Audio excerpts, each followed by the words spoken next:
Hi everyone. I want to discuss in this video how I met my friend and mentor Ralph Nader. I'm going to start off with how I met him back in 2014 and tell some stories and just move on from there. We'll see how it goes. Alright, so I first heard about Ralph Nader from my parents, who are conscious citizens who are both very intelligent and both voted for Ralph Nader in 2000, 2004, and 2008. I also had heard about Ralph Nader when I was in 7th grade, I believe. I was when my history teacher was talking about Ralph Nader and saying that, well, you know, Ralph ran for president back in 2000. He's running again in 2008, and people are saying that he's a spoiler, you know, because he took votes away from the Democratic Party. And I realize now that my history teacher was probably a Democrat and probably had a bias towards Ralph Nader because of that. But I've since learned that being called a political spoiler in that term and sense is a politically bigoted word, and that it is unfair, and that everyone does have the right to vote their conscience, in all fairness. Now, I had heard that Ralph Nader was doing a book signing back in October of 2014, and that's when I first met him. He was doing a book signing in Canton, Connecticut for his book Unstoppable. And I sat in the audience, and when he gave a lengthy discussion about many different topics, including, you know, the potential for a nuclear disaster. He mentioned a lot about the nuclear bombs that are stored in Groton, Connecticut, and he was talking about the naval base over there, along with the Coast Guard installation. And he was talking about how different there are many different problems in the world. I don't remember everything that he discussed. Mind you, this was over 3 years ago. This coming fall will be 4 years.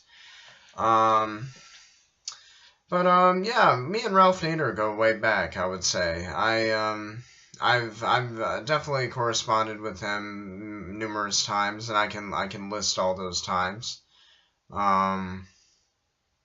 But yeah, I got to speak up and ask him a question, and the question I remember asking him was, Mr. Nader, what are your thoughts on the website change.org?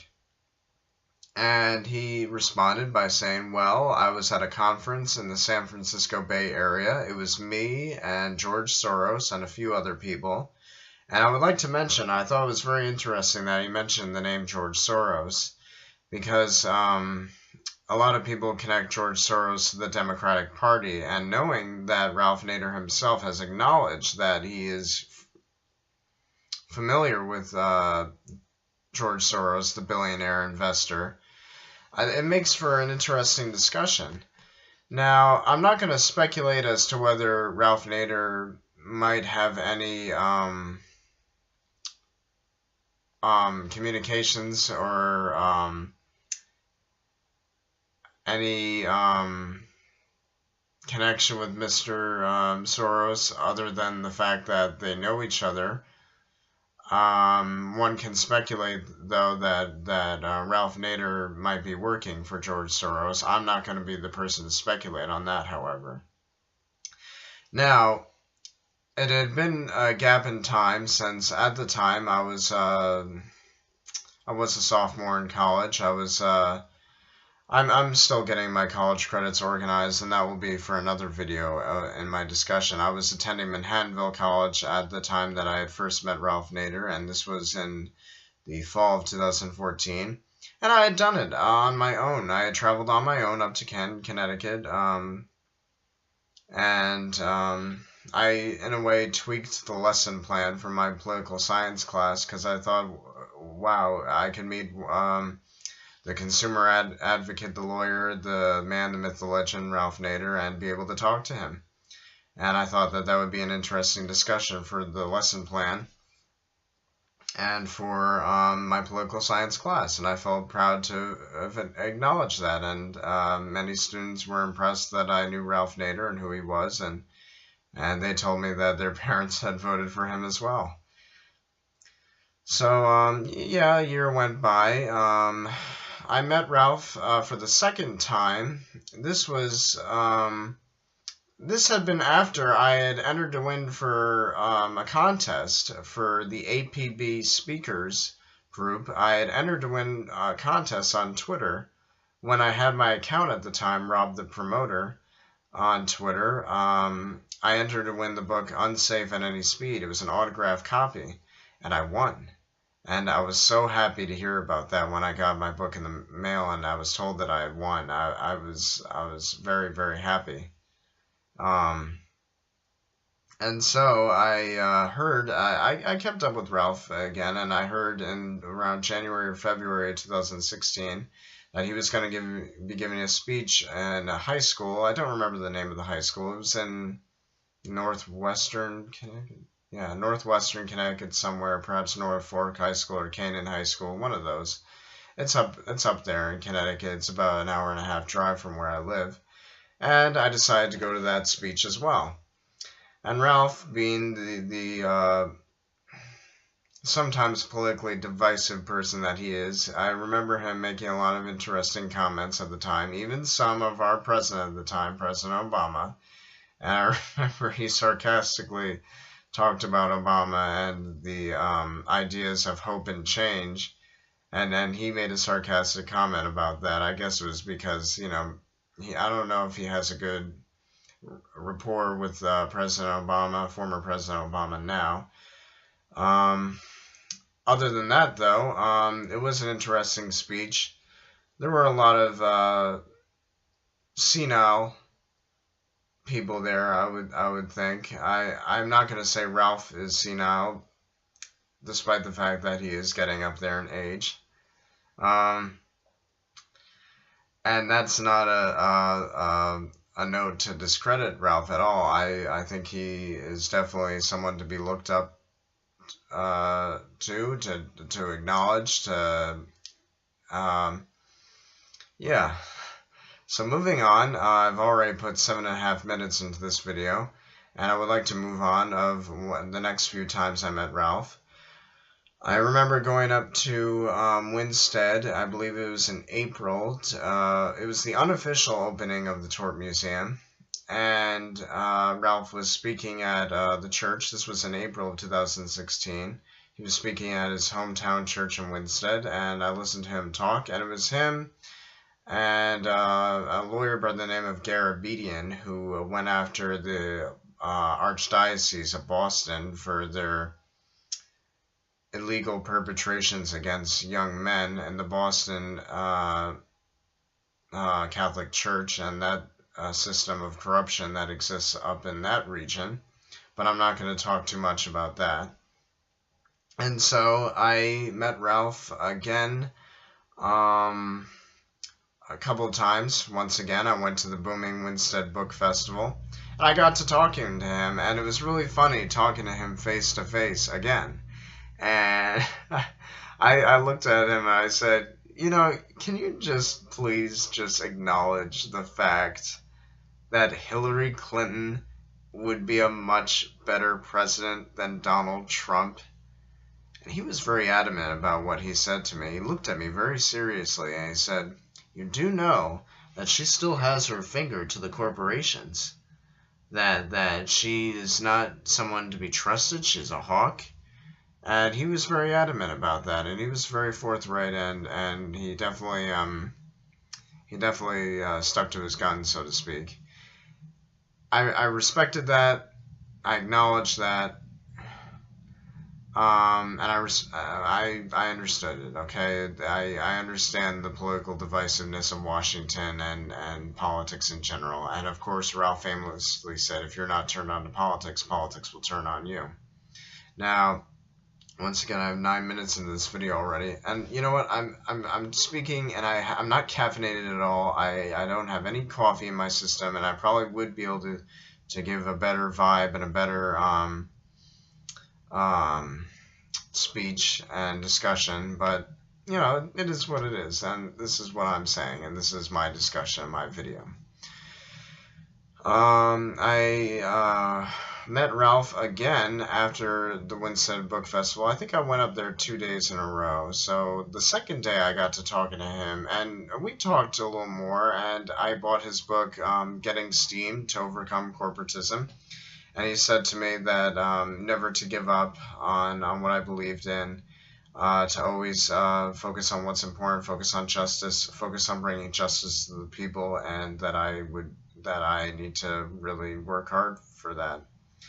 And he looked at me and he said, "Robert, you are a rare breed." I'll never forget that he said that to me. Now, I met him again, I believe it was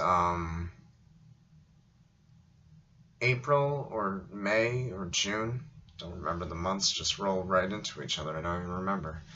But it was June of 2017 where I met Ralph again, and I spoke to him even more. It's funny, I seem to have more of an in-depth conversation the more times that I talk to him and meet him.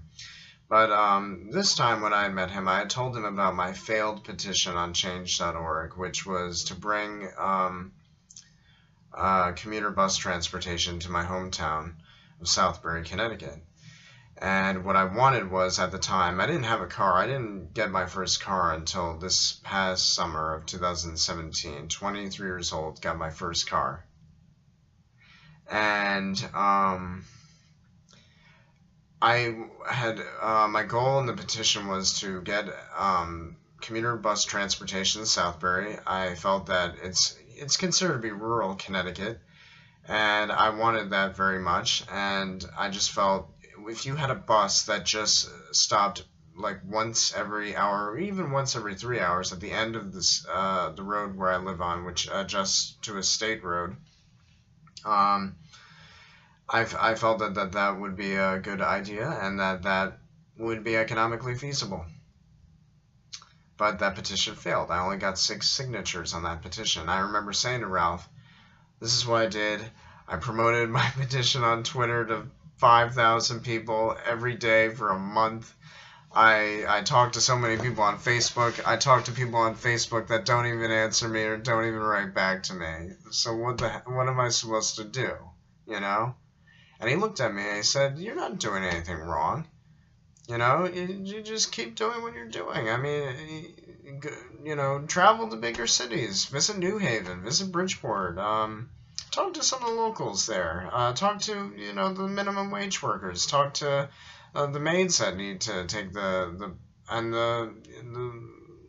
janitors and all of them that need to take that transportation and whatnot." And what's funny is I remember Ralph saying that he has a chauffeur or someone drive him around all the time. He doesn't own a car, because apparently if he were to own a car, it would bring a lot of negative attention to him. I mean, he's a millionaire, though. He can afford whatever kind of car he wants. He could afford a Bentley or a Rolls Royce if he wanted to, but he chooses not to own a car, which is interesting. And, you know, I had met Ralph a few times before that, but talking to him is very interesting. You'll always learn something when you go to one of Ralph Nader's speeches. And I bought his book this time. It was called Breaking Through Power, which I read. It took me a couple of weeks to read it, I think. You know, I was balancing schoolwork and extracurricular activities at the time. And I read his book, and I felt inspired, and I felt inspired to meet him a couple more times and to talk to him. I met him again in November of 2017, and I was in the audience of the discussion up in Winstead at the Law Works bookstore. And I got to talking to him, and I raised my hand. I was just like, "Wow, well, have you ever thought about bringing any more interesting people to Winstead? You said you brought Phil Donahue, the TV legend Phil Donahue, to Winstead. Why not bring someone like Noam Chomsky? Perhaps you could be in an auditorium and you could have a debate with him. That would be very interesting to watch." And a lot of people, you know, they turned around, they looked at me. Some of them were like staring at me, and you know, I guess it's very surprising to have a young person like that, you know, speaking up.